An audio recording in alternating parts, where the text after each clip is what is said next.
나는 제대로 믿고 있는가? 오늘 세 번째입니다. 행동이 있는 믿음의 삶, 이런 제목으로 말씀드립니다. 자, 여러분 설교 노트를 한번 보세요. 거기 한자가 있습니다. 지지지 중지 행행행 중성. 자, 이 단어, 이 의미가 뭐냐면 가고 또 가면 알게 되고 행하고 또 행하면 이루게 된다라는 말입니다. 지지지 중지, 가고 또 가면 알게 된다. 행행행 중성, 행하고 또 행하면 이루게 된다, 성취하게 된다라는 말입니다. 자, 아무리 많은 지식을 가지고 있지라도 가보지 않고 행하지 아니하면 제대로 알 수 없다는 것입니다. 그리고 무언가를 성취할 수 없다는 것입니다. 여러분, 진짜 실력자는 머릿속에 많은 지식을 가진 사람이 아니라 삶 속에서 행동하는 자, 삶에서 행동이 있는 사람이 진짜 실력자입니다. 요즘 서점에 가면 실행이 답이다, 이런 행동에 관한 책이 참 많습니다. 그래서 행동과학이라는 표현을 씁니다. 행동하지 아니하면 그가 알고 있는 지식은 껍데기에 불과하다, 이런 이야기를 많이 합니다. 이것은 우리 신앙생활에도 그대로 적용이 됩니다. 우리가 하나님 말씀을 많이 배우고 그리고 열심히 읽어야 합니다. 하나님의 말씀을 아는 것이 중요합니다. 그런데 하나님 말씀을 우리가 많이 아는데 행하지 아니하면 진짜 하나님의 말씀을 알 수 있느냐? 알 수 없다는 것입니다.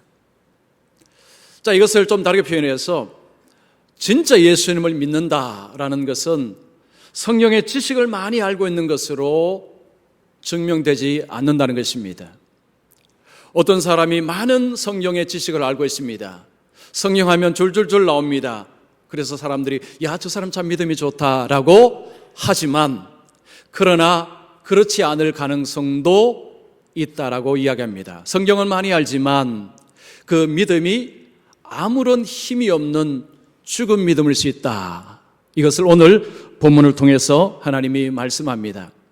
자, 하나님께서 야고보서를 통해서 우리의 믿음이 진짜이냐 아니면 가짜이냐, 진짜 제대로 믿는 것이냐 아니면 믿는 것 같은데 사실은 죽정이냐, 이것을 우리에게 한번 살펴보라고 합니다. 그래서 오늘 이 말씀을 통해서 여러분 자신 속에 있는 믿음, 내가 정말로 제대로 주님을 믿고 있는지 한번 자신을 깊이 돌아보는 시간이 되셨으면 좋겠습니다. 자, 먼저 첫 번째입니다. 행동하지 않는 믿음은 자기를 구원하지 못한다. 자, 먼저 야고보는 행동하지 않는 믿음, 행함이 없는 믿음은 자기를 구원할 수 없다라고 먼저 이야기를 합니다. 14절 보십시오. 내 형제들아, 만일 사람이 믿음이 있노라 하고 행함이 없으면 무슨 유익이 있으리요? 그 믿음이 능히 자기를 구원하겠느냐? 자, 믿음이 있다라고 말을 합니다. 아, 나 믿음이 있어 라고 말을 합니다. 그런데 삶에 행함이 보이지 않습니다. 그러면 그 믿음은 그에게 아무 유익이 없다, 자기를 구원할 수 없다라는 이야기를 합니다. 자, 여기에서 야고보는 믿음이라는 것이 수동형이 아니고 능동형임을 이야기합니다. 믿음은 사람으로 하여금 뭔가를 행하게 만드는 그런 원인이 된다는 것입니다. 자, 믿음을 갖게 되면 이전과 다른 삶을 살게 만든다는 것입니다. 그래서 진짜 믿음은 올바르게 믿으면 그 믿음을 통한 행동화가 반드시 일어난다는 것입니다. 자, 그러면 행함이 없는 믿음은 어떤 모습이냐? 야고보는 행함이 없는 믿음을 이렇게 이야기합니다. 15절 16절 보십시오. 만일 형제나 자매가 헐벗고 일용할 양식이 없는데 너희 중에 누구든지 그에게 이르되 평안히 가라, 덥게 하라, 배부르게 하라 하며 그 몸에 쓸 것을 주지 아니하면 무슨 유익이 있으리요? 자, 여기에서 형제나 자매는 한 교회에 같이 다니는 교우를 말합니다. 같은 교회에 소속이 되어 있습니다. 어느 날 예배에 같이 참여했습니다.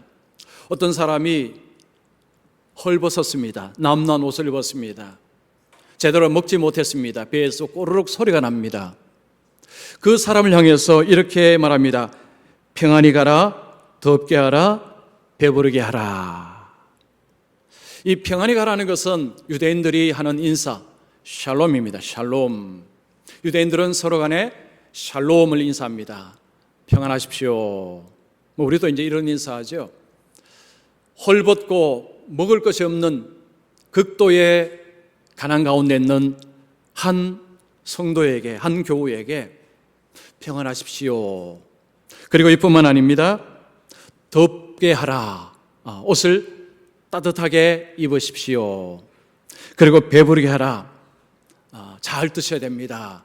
건강하시려면 잘 드시고 따뜻한 옷을 입으시고 마음에 평안하셔야 됩니다. 샬롬. 이런 식으로 인사를 하는데, 지금 밥을 먹지 못해서 배에서 꼬르륵 소리가 나는 그 사람에게 이 인사가 얼마나 공허한 인사인가, 얼마나 무익한 인사인가라는 것입니다.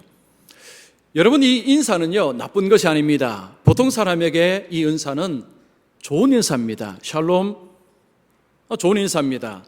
옷을 따뜻하게 입으십시오. 좋은 이야기입니다. 음식을 좀 잘 드십시오. 이런 이야기를 하는 데 있어서 여러분, 보통 사람에게, 지금 이런 궁핍하지 않는 사람에게는 이런 인사가 전혀 나쁘지 않습니다. 그러나 먹을 것이 없는 사람, 입을 옷이 없는 사람에게 이런 인사는 매우 공허하다라는 것입니다. 아무 유익이 없다는 거죠. 값싼 동정에 불과하다, 그런 이야기를 하는 것입니다. 예수님이 이 땅에 오셔서 하나님의 나라를 사람들에게 맛보여 주셨습니다. 예수님이 오시면서 하나님 나라를 끌고 오셨습니다. 예수님은 하나님 나라가 어떻다는 것을 예수님이 직접 맛보여 주셨습니다. 예수님은 그 하나님의 나라를 거창한 구호를 가지고 설명하지 않았습니다. 엄청난 비전을 세워놓고 이것이 하나님의 나라다라고 예수님이 하신 적이 없습니다. 예수님은 배고픈 자를 먹이셨습니다. 병들어 있는 자에게 가셔서 고치셨습니다. 귀신 들린 자에게 귀신을 쫓아내시고 회복시켜 주셨습니다. 예수님이 보여주신 하나님의 나라는 영적인 평안의 나라만이 아니라 영육 간의 평안의 나라였습니다. 예수님은 사람들의 몸을 고쳐주시고, 예수님은 먹을 것을 공급해 주시고, 그 몸에 들어와 있는 귀신을 쫓아내셔서 몸을 건강하게 만들어 주셨습니다. 기독교는 고행의 종교가 아닙니다.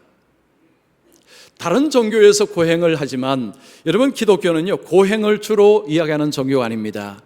예수님은 오셔서 드셨습니다. 주무셨습니다. 예수님은 사람들을, 몸을 치유하는데 예수님께서 능력을 사용하셨습니다. 예수님께서 보여주신 삶은 영육 간의 모두의 강건한 삶입니다.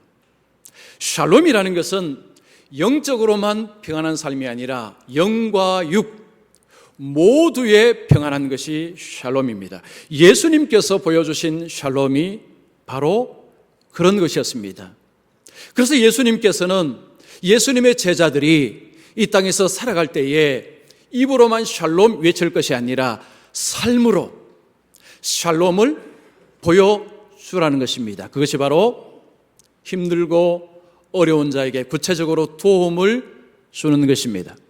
예수님이 나중에 오셔서 사람을 심판하실 때에 성경을 몇 번 읽었느냐, 헌금을 얼마나 했느냐, 교회를 몇 년 다녔느냐, 이런 질문 한다고 하신 적이 없습니다. 예수님이 하시는 질문은 바로 이런 것입니다. 자, 마태복음 25장 35절 36절 보십시오. 내가 줄일 때 너희가 먹을 것을 주었고, 목마를 때에 마시게 하였고, 나그네 되었을 때에 영접하였고, 헐벗었을 때에 옷을 입혔고, 병들었을 때에 돌보았고, 옥에 갇혔을 때에 와서 보았느니라.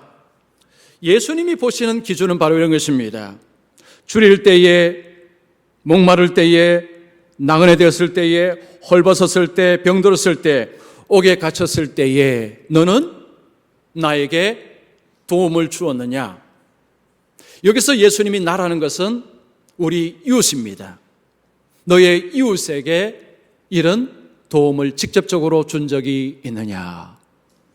지금 예수님 말씀하신 이 상황은 사람들이 힘들고 어려운 상황입니다. 이런 상황 속에 빠졌을 때에 나 몰라라 하지 않았느냐?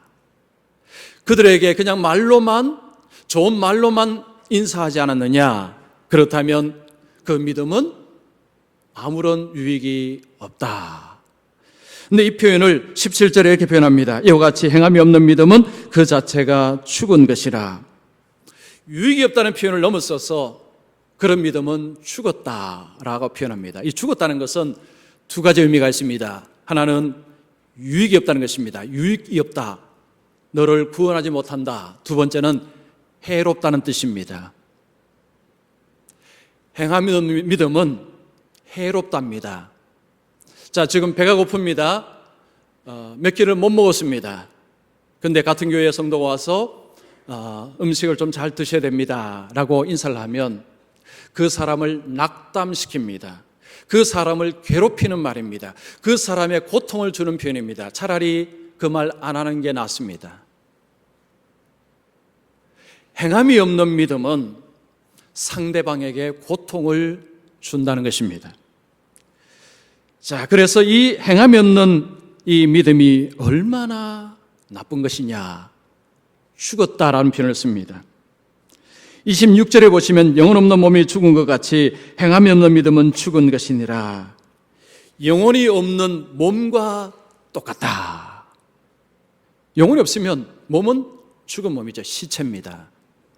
행함이 없는 믿음이 그 정도밖에 되지 않는다는 것입니다.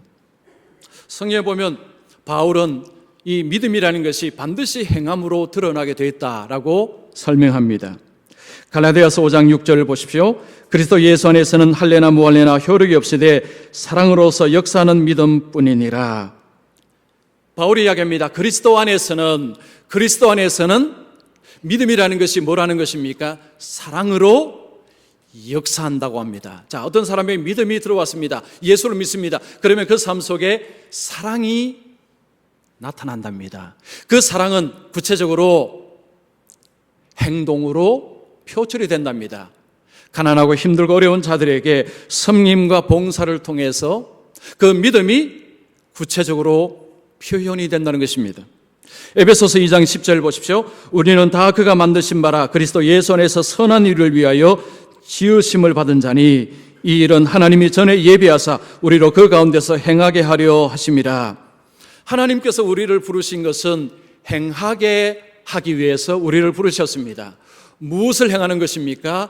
선한 일입니다. 하나님의 선한 일을 우리로 하여금 행하도록 하기 위해서 우리를 부르셨다는 것입니다. 우리가 예수를 알지 못했습니다. 지옥길로 가고 있었습니다. 하나님이 우리를 부르셔서 하나님 나라 백성으로 만드셨습니다. 이게 끝이 아닙니다. 우리로 하여금 하나님의 선한 일을 행하는 자가 되도록 하기 위해서 하나님이 우리를 부르셨다는 것입니다. 바울도 동일하게 믿음은 행동으로 드러나게 되어 있다라는 이야기를 하는 것입니다. 자, 그런데 어떤 믿음은 삶으로 전혀 표출되지 않는다는 것입니다. 디도서 1장 16절을 보십시오. 그들이 하나님을 시인하나 행위로는 부인하니 가증한 자요 복종하지 아니하는 자요 모든 선한 일을 버리는 자니라. 하나님을 입으로 시인합니다. 하나님은 살아계십니다. 하나님은 세상의 통치자이십니다. 예수님은 하나님의 아들이십니다.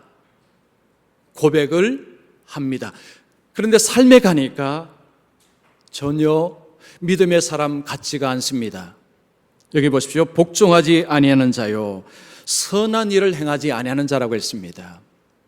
입으로는 하나님을 시인하고 하나님의 살아계심을 인정하지만 교회당 바깥으로 나가면, 아니 교회당 안에서도 교회당 안과 바깥에서 믿음의 삶이라는 모습이 별로 보이지 않는다는 것입니다. 세상 사람들과 방식이 별로 다르지 않습니다. 세상의 성공 방식, 세상의 출세 방식을 그대로 따라갑니다. 불의를 행하는 것도 눈 하나 깜짝하지 않습니다. 다 이렇게 사는 거야. 세상에 살면 세상에 성공하기 위해서는 다 이렇게 살아. 세상의 방식을 쫓아가며 살아갑니다. 불의를 행하고 거짓을 행하는데도 전혀 거리낌이 없습니다. 이 삶이 바로 하나님을 시인하나 행위로는 부인하니 라는 사람들입니다. 지식으로는 하나님을 압니다. 성경도 압니다. 그러나 삶에 들어가면 전혀 하나님을 믿는 자의 모습이 드러나지 않습니다. 여러분 19절에 보시면 이런 자가 사탄 마귀라고 이야기합니다. 내가 하나님은 한 분이신 줄을 믿느냐 잘하는도다 귀신들도 믿고 떠느니라. 자, 이 표현이 굉장히 무시무시한 표현입니다. 귀신이라는 존재를 성경에서 보면 예수님을 단방에 알아봤습니다. 귀신은요, 귀신처럼 예수님을 알아봤습니다. 예수님을 하나님의 거룩한 자라고 고백했습니다. 예수님을 하나님으로 고백했습니다. 귀신은 하나님의 살아계심을 인정하고 하나님이 누구신가도 알고 그 예수님 앞에 두려워 떠는 자였습니다. 그러나 귀신은 예수님을 찬송하지 않았습니다. 귀신은 예수님 말씀에 순종하지 않았습니다. 마귀가 예수님을 시험할 때에 성경을 굉장히 잘 이용한다는 것을 알 수 있습니다. 마귀는, 귀신은 성경 능통자입니다. 칼빈은 이런 이야기했습니다. 귀신은, 사탄은 가장 예리한 신학자이다. 사탄이요, 가장 날카로운 신학자라고 이야기했습니다. 성경에 나타나는 귀신, 마귀, 사탄은 하나님이 누구신 줄도 알고 성경도 너무너무 잘 압니다. 그러나 하나님 말씀에 순종하지 않습니다. 그들은 하나님의 말씀을 이용할 뿐입니다. 지금 야고보는 이 귀신을 통해서 우리가 입술로 하나님을 시인하지만 행위를 통해서 하나님을 부인하는 삶을 살아간다면 귀신 아래에 사는 사람이다. 귀신하고 한 통속이다. 이런 표현입니다. 귀신의 수제자다. 귀신의 종이다. 그런 이야기죠. 누가복음 12장 47절 보십시오. 주인의 뜻을 알고도 준비하지 아니하고 그 뜻대로 행하지 아니한 종은 많이 맞을 것이요. 하나님의 뜻을 압니다. 성경을 알지만 그 말씀을 따라 살지 않습니다. 나중에 하나님 앞에 설 때에 그 심판이 얼마나 무시무시한지 알아라. 예수님이 말씀하신 것입니다.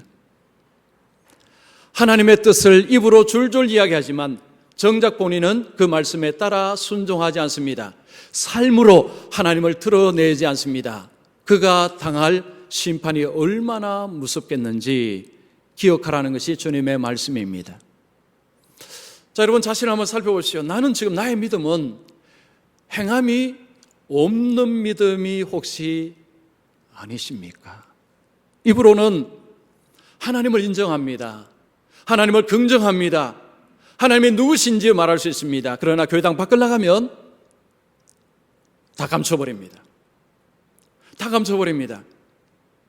주위에 예수 믿는 흔적들, 언어들 전혀 드러내지 않습니다. 물론 우리가 밖에 나가서 나 예수 믿는 사람이라 하고 뭐 떠들며 다니라는 것은 아니죠. 우리의 언어와 우리의 얼굴 표정과 우리의 손과 발이 주님을 드러내지 않는 삶을 살아간다면 행함이 없는 믿음일 가능성이 많다는 것입니다.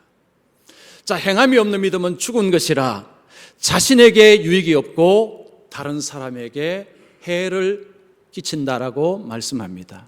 자, 여러분 자신의 믿음을 한번 살펴보십시오. 지금 나의 믿음의 현주소는 과연 어딘가? 두 번째입니다. 행동하는 믿음은 하나님 앞에서 의롭다함을 받습니다. 자, 의롭다함을 받는다는 것은 구원받는다는 것입니다. 하나님께서 의인이라 칭하신다는 말씀입니다. 야고보는 행함이 없는 믿음, 행동이 없는 믿음을 설명하고, 그리고 행함이 있는 믿음, 행동하는 믿음을 설명합니다. 자, 행동하는 믿음을 설명할 때에 야고보는 두 사람을 사례를 들어서 설명합니다. 어떤 이론을 설명할 때 가장 좋은 설명 방법은 사람을 통해서 사례를 가지고 설명하는 것입니다. 야고보는 이 성경을 읽는 사람, 이 말씀을 듣는 사람의 잘 말씀을 이해하도록 두 사람을 통해서 설명하고 있습니다. 한 사람은 아브라함입니다. 또 한 사람은 라합입니다. 그런데 두 사람이 너무너무 다릅니다. 아브라함은 유대인의 조상이요, 믿음의 선조입니다. 유대인들이 우러러보는 사람입니다. 존경하는 사람입니다. 그러나 라합은 창녀입니다. 멸시받는 사람입니다. 극과 극의 사람입니다. 그런데 그들에게 공통점이 있습니다. 의롭다함을 받았다는 것입니다. 그런데 의롭다함을 받은 이유는 믿음으로 의롭다함을 받았다는 것이 야고보의 이야기입니다. 자, 그러면서 먼저 아브라함을 설명합니다. 21절 보십시오. 우리 조상 아브라함이 그 아들 이삭을 제단에 바칠 때에 행함으로 의롭다 하심을 받은 것이 아니냐. 자, 아브라함이 행함으로 의롭다함을 받은 것이 아니냐. 행함으로 의롭다함을 받았다라는 표현을 쓰면서 이 행함이 뭐냐? 그 아들 이삭을 제단에 바치는 그 행동을 이야기합니다.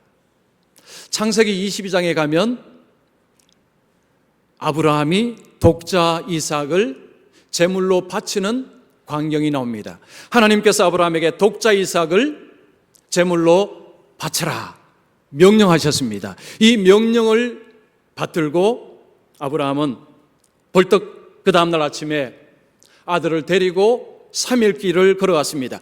모리아 산에서 그 아들을 잡으려고 제단 위에 딱 잡아놓고 칼로 치려고 할 때에 하나님께서 막으셨습니다. 그 사건을 가지고 아브라함이 그 행함이 있으므로 하나님이 그를 의롭다 하셨다, 이런 표현을 한 것입니다.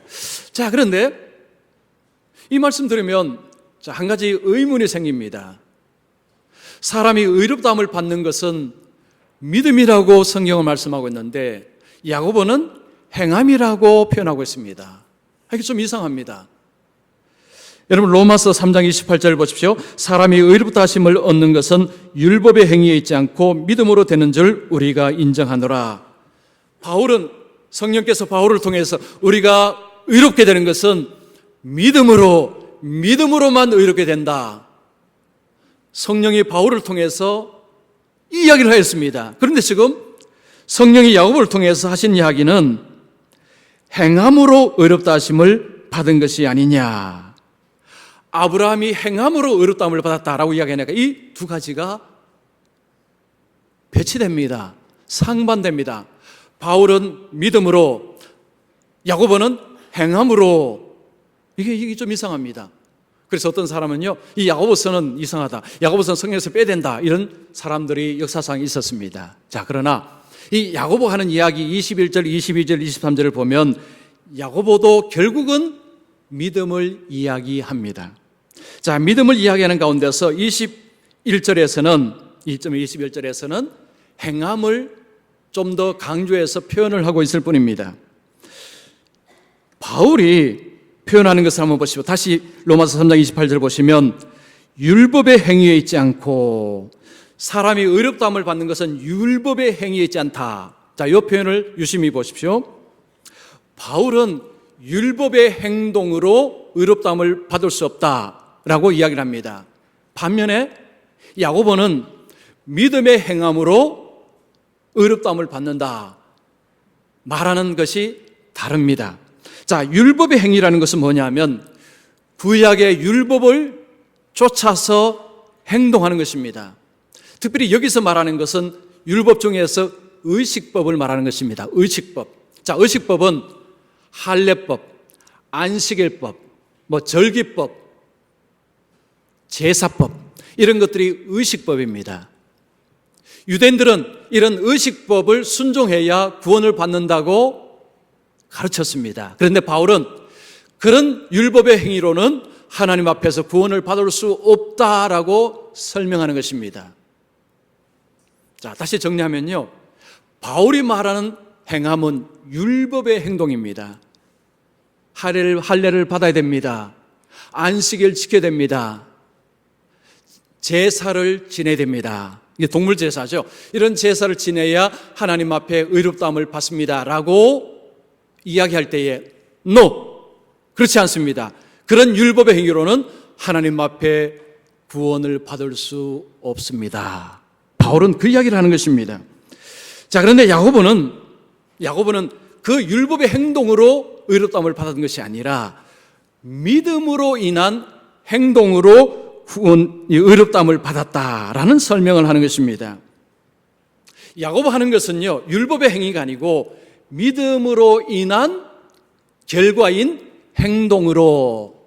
그래서 야고보는요, 행동이 주체가 아니고 믿음이 주체입니다. 자, 22절 보시면 내가 보거니와 믿음이 그의 행함과 함께 말하고 일하고 행함으로 믿음이 온전하게 되었느니라.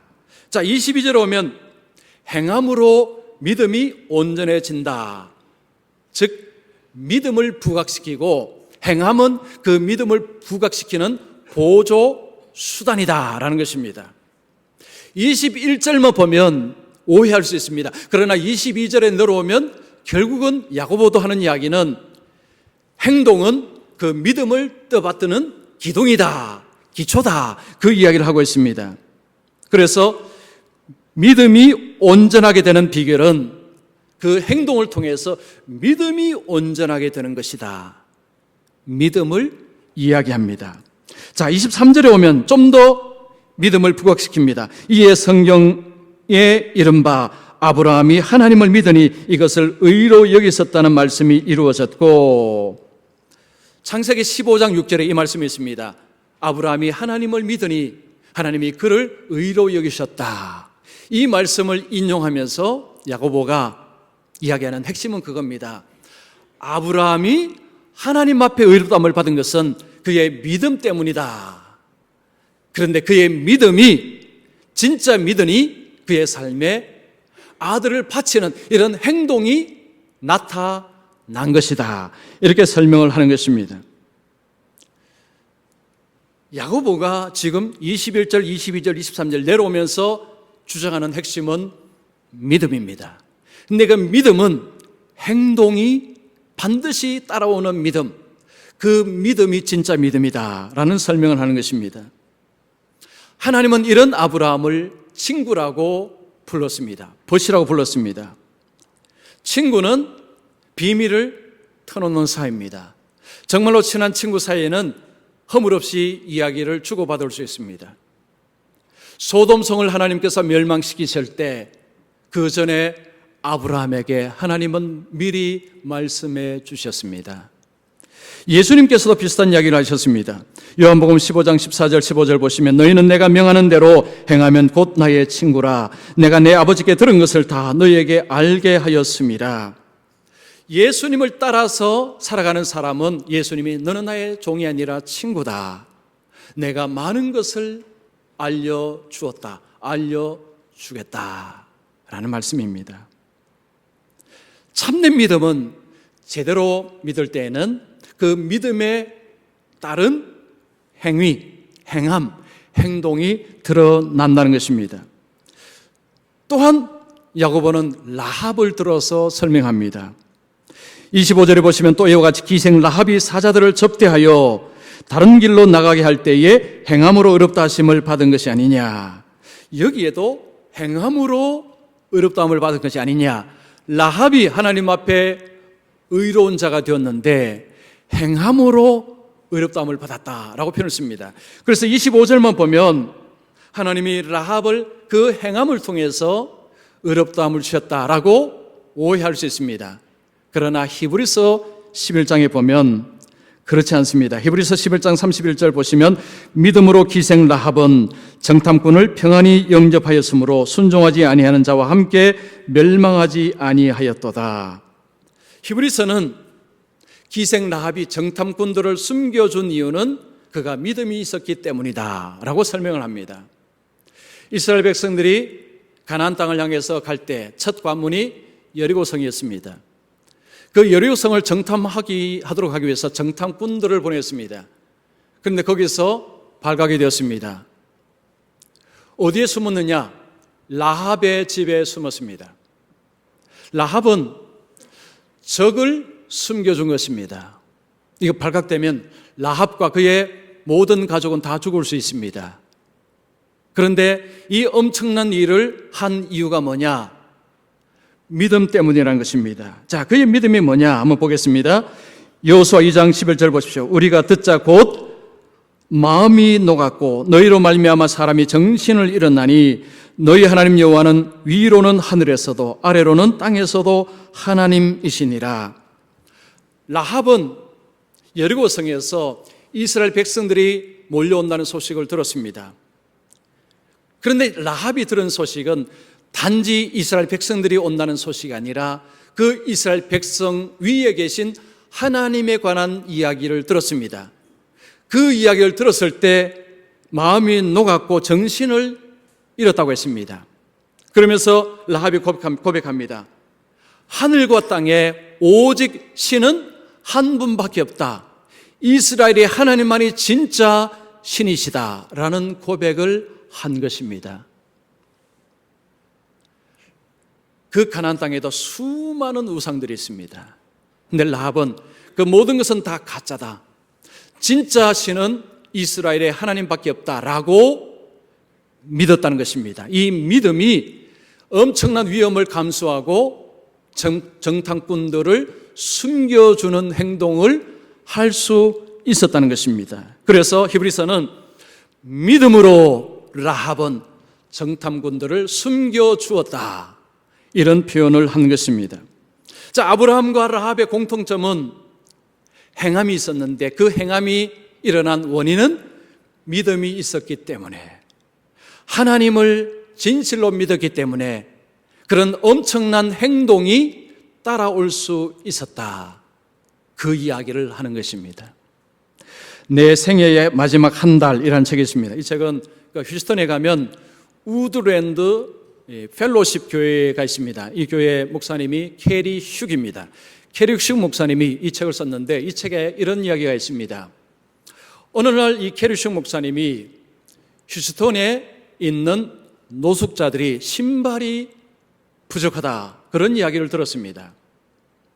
먹을 것도 있고 입을 옷도 있는데 신발이 없다는 이야기를 들은 것입니다. 많은 사람들이 옷을 기부하고 음식도 기부했는데 신발은 기부를 제대로 하지 않은 것 같습니다.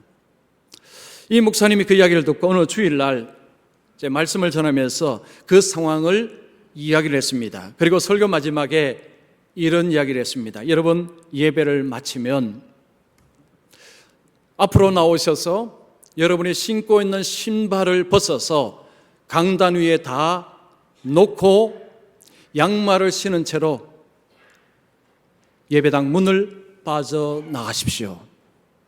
그러자 청중들이 막 술렁이기 시작했습니다. 그 교회가 큰 교회입니다. 5천 명이 넘는 교회입니다. 그리고 목사님이 한마디 더 했습니다.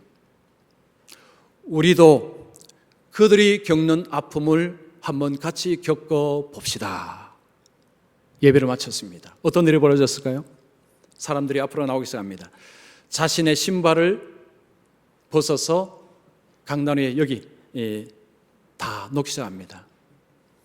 예배 끝나고 그 신발을 세어보니까 4,700켤레였습니다. 5,000명이 넘었으니까 그냥 나간 분들도 있습니다. 그러나 4,700켤레가 그 강단 위에 놓여져 있었고, 그 교회는 그 신발을 가지고 노숙자들을 나눠주기 시작했다고 합니다. 몇 달을 노숙자들이 그 신발을 받을 수 있었다라고 이야기를 합니다. 이것이 바로 믿음의 행동입니다. 하나님께서 우리에게 원하시는 것은 여러분 거창한 것이 아닙니다. 거창한 것이 아닙니다.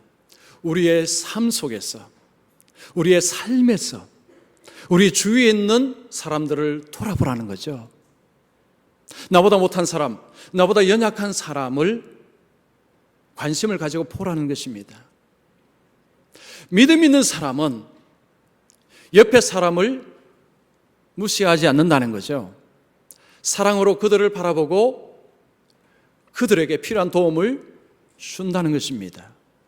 물론 우리가 모든 가난한 사람을 다 먹여야 된다, 그런 말씀은 아닙니다. 우리 주위에 있는 사람들에게, 어떤 사람에게는 물질이 필요할 수도 있고요, 아니면 다른 도움이 필요할 수도 있습니다.